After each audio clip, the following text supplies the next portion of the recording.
Hello and welcome to The Hub on CGTN. I'm Wang Guan in Beijing. Japan's Prime Minister Fumio Kishida has started an extended tour in most of the G7 countries, visiting France, Italy, the United Kingdom, and Canada, with the United States being the last leg of his tour. What is he trying to achieve?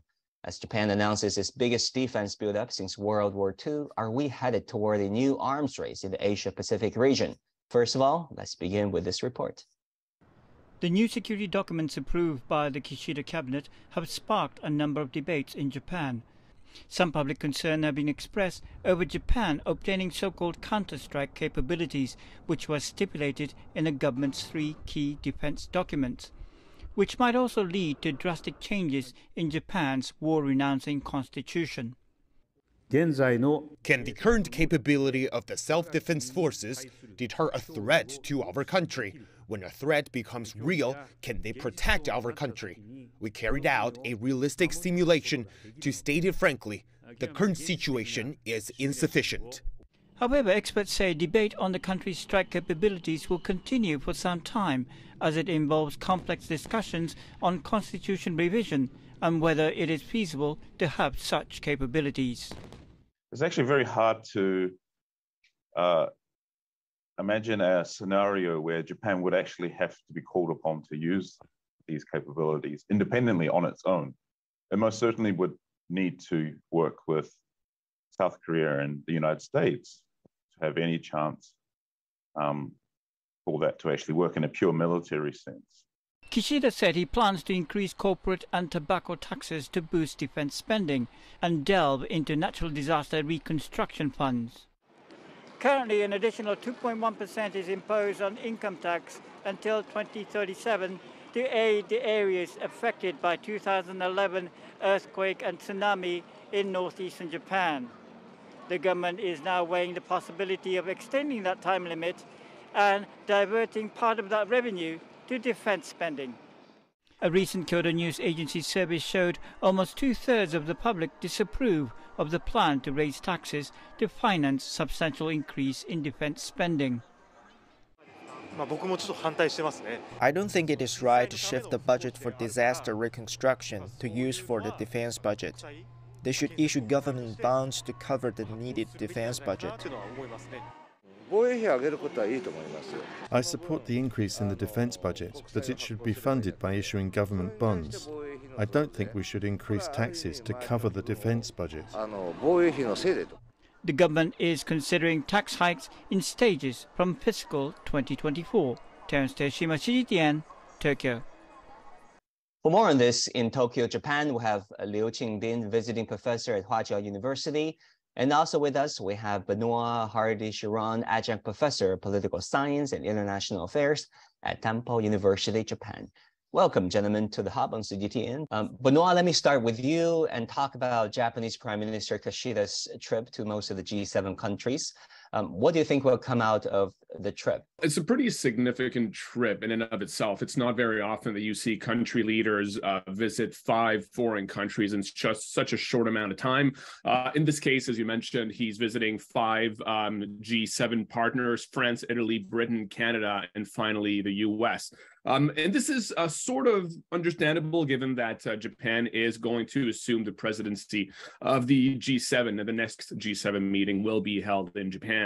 I think the message that Japan is trying to send is pretty clear, and that's a message that Japan has been trying to send since 2012, when Abe Shinzo, the former prime minister, was in power for the second time. And this message is that Japan is no longer only an economically strong but politically weak country. It wants to play a greater role in the region and in the rest of the world, whether it is on military, diplomatic, or security issues. So that's kind of the message that Japan is sending. More specifically, Japan wants to show that it is united with its allies in responding to Russia's aggression in Ukraine and dealing with other international challenges. So that really, in a nutshell, is the purpose of Prime Minister Kishida's trip. Professor Liu, I mean, is Japan breaking from its post-war restraint to take on a more politically active, more militarily active, strategically active role? Should China be nervous? What should Beijing be looking out for when it comes to this trip made by Kishida to the G7 countries?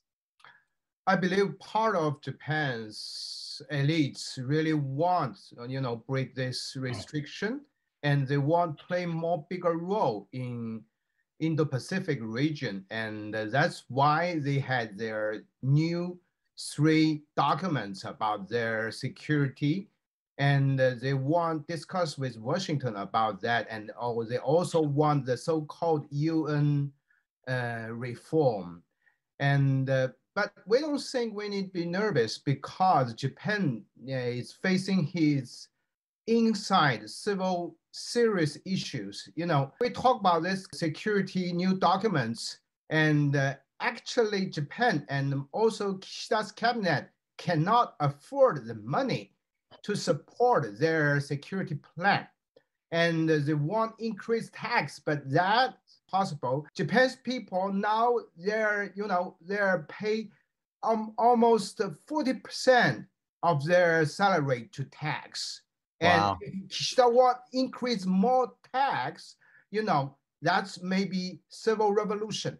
And if they use national debt, and that's also not the strong security or guarantee to their plan. And also the US will not feel, satisfied.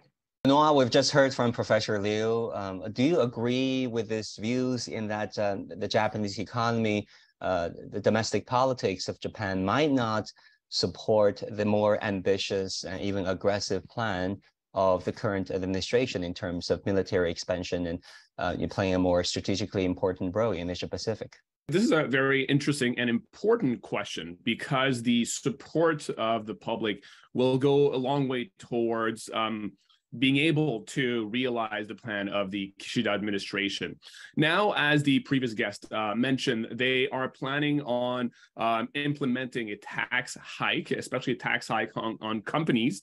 That might not go over very smoothly because there have already been a few tax hike on products and services over the last few years to counter the slowdown of the Japanese economy. Now, when you're talking about something like this, it's important to look also at the reaction of the public.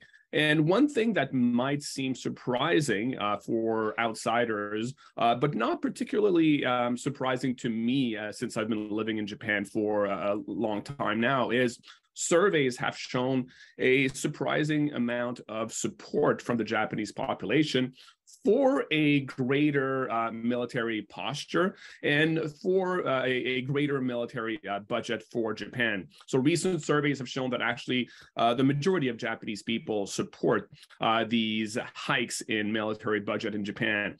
That is due in part, well, it's due to several factors, but in large part, it is due to the current, the recent invasion of Ukraine by Russia. It is due as well to the threat coming from North Korea, which, as you know, in 2022 fired a very large number of missiles, many of which were passed over Japanese territory. And finally, of course, there's the rising influence of China in the region and the rest of the world, which is also a concern for many people in Japan. So for these reasons, many indeed are supporting this plan by the government. Professor Liu, how much of Japan's concerns, legitimization of its defense budget increase, do you consider necessary? Japan says, and I quote, they will have increased their self-defense. The current deployment of missile interceptors, they said, is insufficient to defend it from rapid weapons advancement in China and the DPRK, among other issues. According to media, Japan will spend $37 billion on the so-called standoff missiles. And I don't think, Japanese people will support this because thanks for the military industry and also media conglomerate, now half of Japanese people willing to support the expense of security, but they want government to cut some fields expense. They don't want government to issue debt or increase tax to afford this security plan. They cut some government budget to afford the security plan or defense expense. And this so-called standoff missiles, and especially against North Korea and Russia and also China, I don't think Japanese people is willing to supporting this because they're confused about, the so-called military and industry and the medias. But Benoît raised a very interesting point in that opinion polls showed that a majority of the Japanese population, if the polls were correct, indicate that they do want Japan, the current administration, to play a more robust strategy, to play a more robust role in terms of its defense and strategy rise in the Asia-Pacific region. But because of the media, they use confused phrase, made Japanese people confused. Even they follow government's instruction, also media's instruction. They want some kind of this ability, but they don't want use their money. So you can cut some government budget or expense to afford this. Even half of them, just to follow media's instruction, support the government shall increase their security expense, defense expense, but not from my pocket. Okay, fair enough. And then Benoît, let's talk about the United States, who's considering Japan as one of its best allies in Asia Pacific, if not anywhere in the world.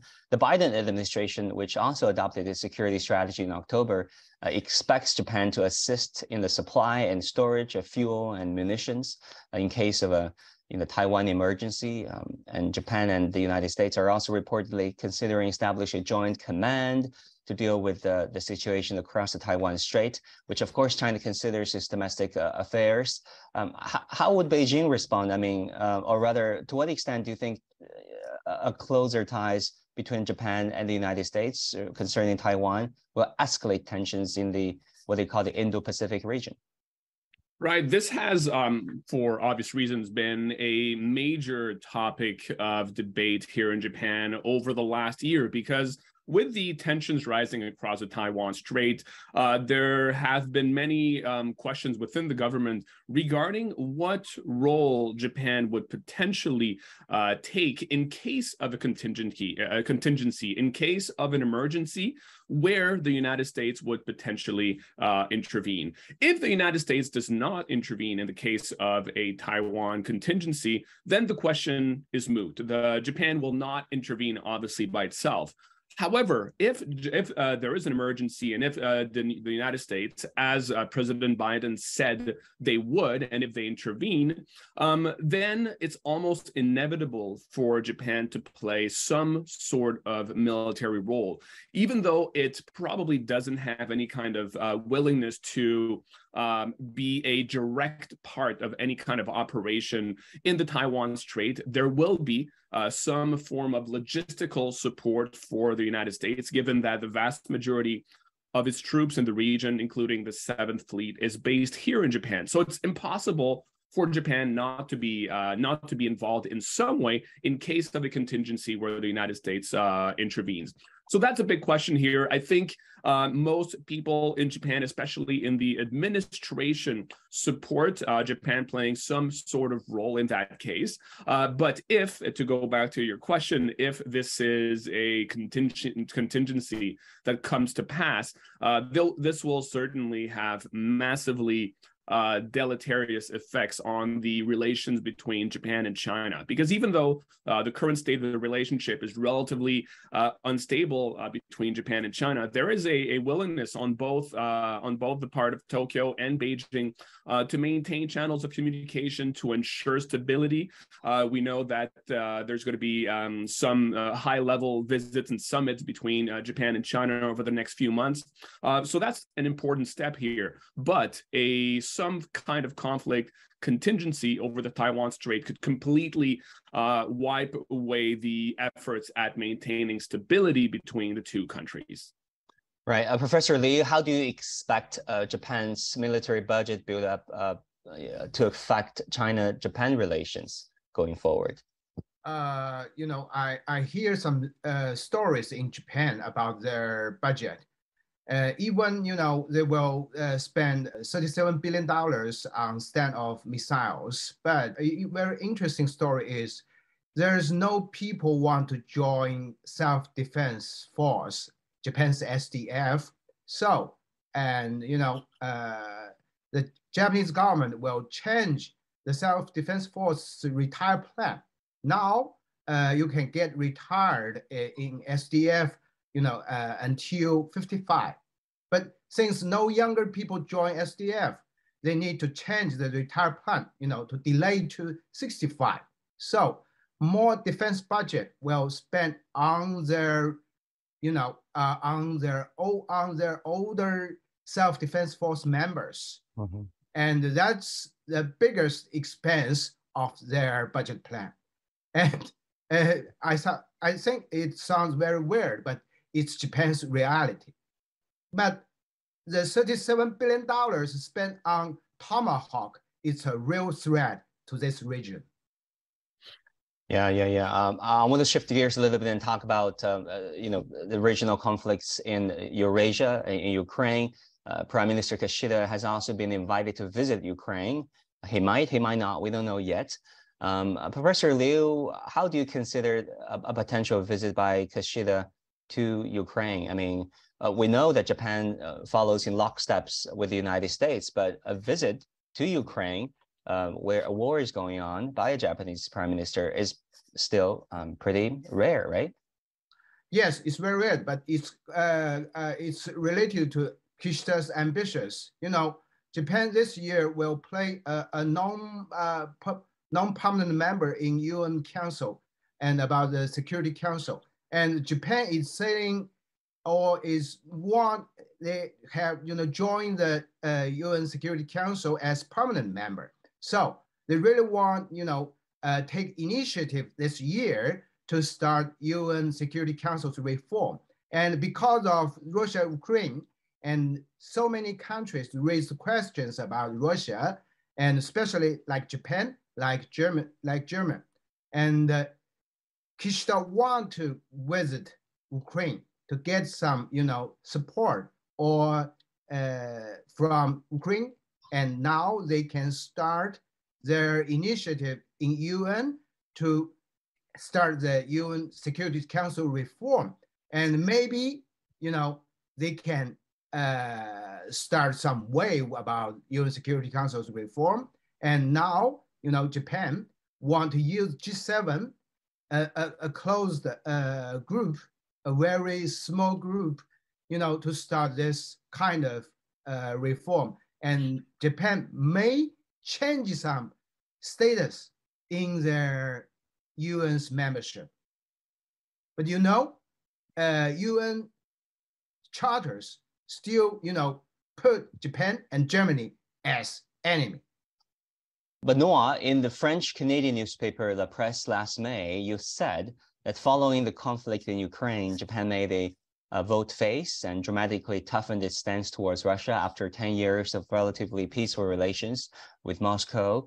Is the Russia-Ukraine conflict providing the ideal pretext, if you will, for Japan's military buildup? Yeah, I think that's a good question. And it's important to ask that question because a lot of this talk about a Japanese buildup has been occurring since the February 24 Russian invasion. So therefore, it's perfectly normal for many people to assume that there might be a link between that conflict and the military buildup that we're currently seeing in Japan. However, as I mentioned at the very beginning of the show, the current military buildup in Japan is not so much a sudden break or a kind of revolution, but rather it is a continuation of an evolution that has been ongoing for more or less 10 years. This started, as I mentioned at the outset, when former Prime Minister Abe Shinzo was in power, and where he made a lot of reforms in order to make Japan a more significant security player in the region. This continued with Prime Minister Suga. This is continuing as well under Prime Minister Kishida. So it is, again, a continuation. Now, however, the Russian war in Ukraine certainly highlights for Japan the severity of the security environment, because let's remember that Japan and Russia are neighbors. They also have a territorial dispute over the northern territories. This is a dispute that has been ongoing since World War II. Japan and Russia have not signed a peace treaty, so technically they are still at war. So Japan obviously feels a threat from, or potential threat coming from Russia. So it makes sense that in this context, the invasion of Ukraine would highlight the potential danger for Japan. I want to say, however, to finish, frankly, even without the war in Ukraine, Japan was poised to increase its military budget regardless. But of course, the invasion of Ukraine, which is such a violation of international norms, Japan has felt compelled to respond in very strong terms, which is what I was talking about in the article you mentioned.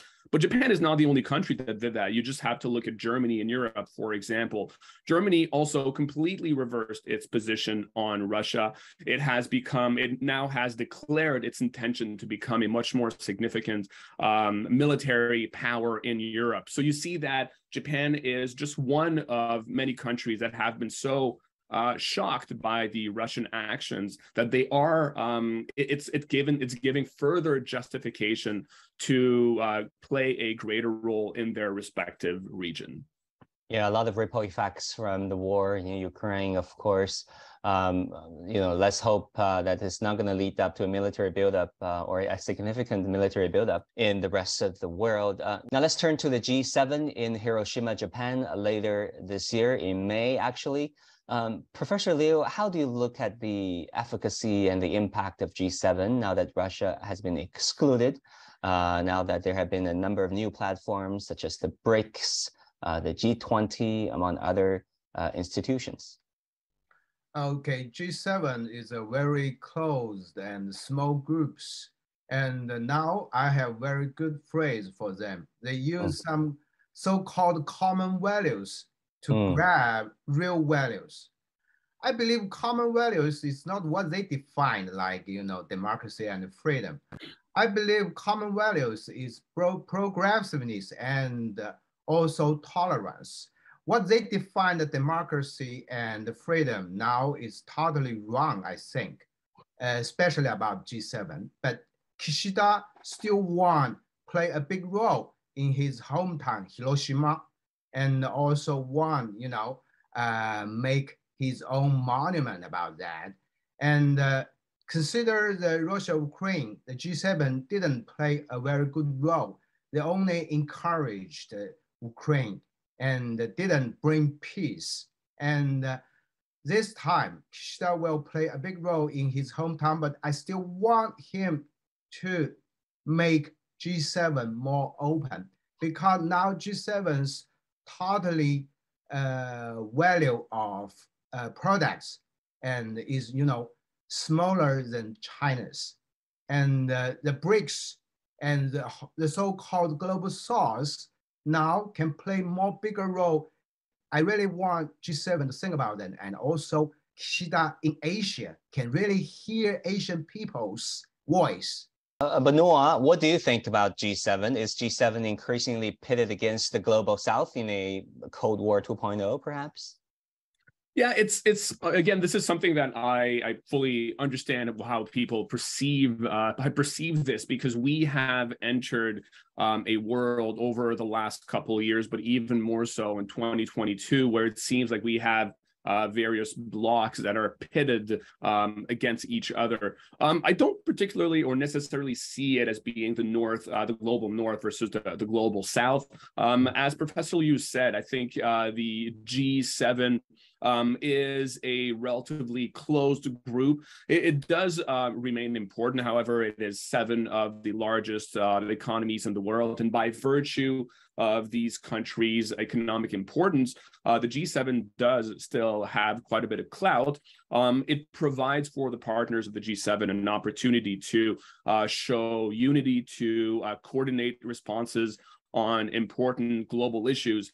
However, it's also important to mention that the G7 has lost some of its influence and luster over the last maybe decade. As far as multilateral mechanisms go, the G20 is now more important, which is much more inclusive. It includes China, it includes Russia, but it also includes other emerging economies like India, Indonesia, or South Africa. And so having a more inclusive group like this is much more conducive to coordinating the global response to various issues and to ensuring financial stability, which is one of the main goals of the G20. And there are also other mechanisms that Professor Liu talked about, like, of course, the BRICS and other summits as well. So I don't want to completely dismiss the G7. It is one of many groups, one particular group of Western like-minded countries, but their goal is not necessarily to pit themselves or to oppose another part of the world, even though, of course, they have shared concerns over some of the recent trends in international affairs. For sure, for sure. They have their own perceptions about the realities, and it may not be their intention to pit themselves against the rest of the world, China, Russia, for example, but that might be the result. Talking about the upcoming G7, Professor Liu, what do you expect to come out of this G7 in May in Japan? Okay, since it's organized in Kishida's hometown, Hiroshima, I really want G7 leaders to remember what happened in Hiroshima, especially for U.S. A nuclear war will not be accepted in this global world. And also, I want U.S. and also G7 stop their nuclear threat. And their, like UK, you can see what UK have done, and also France, and what happened to AUKUS. Even Australia is not a G7 member, but the AUKUS is totally against this world trend. But that's what they're doing, G7 plus Australia. And now they want invite Japan also join the AUKUS. That's totally ridiculous. And I really want they talk about that in G7. Talk about what's a non-nuclear world. If I can just say, I agree that when it comes to the war and when it comes to the talks of nuclear issues in the last few years, of course, the United States and the UK that Professor Liu mentioned, that's important to talk about. But we also must remember that over the last year, for the last 12 months, Russia has been the country that's been at the forefront of making nuclear threats. So that's also something we have to keep in mind. It's not only Western countries. Russia has certainly been guilty of this as well. All right, it has been a great discussion, but I'm afraid that's all the time we have. Professor Liu, Benoît Hardy-Chartrand, both of you in Japan, thank you so much for your perspectives. So we learned a lot. Thank you very much. Thank you. And that will do it for this edition of The Hub on CGTN. Thank you for joining us.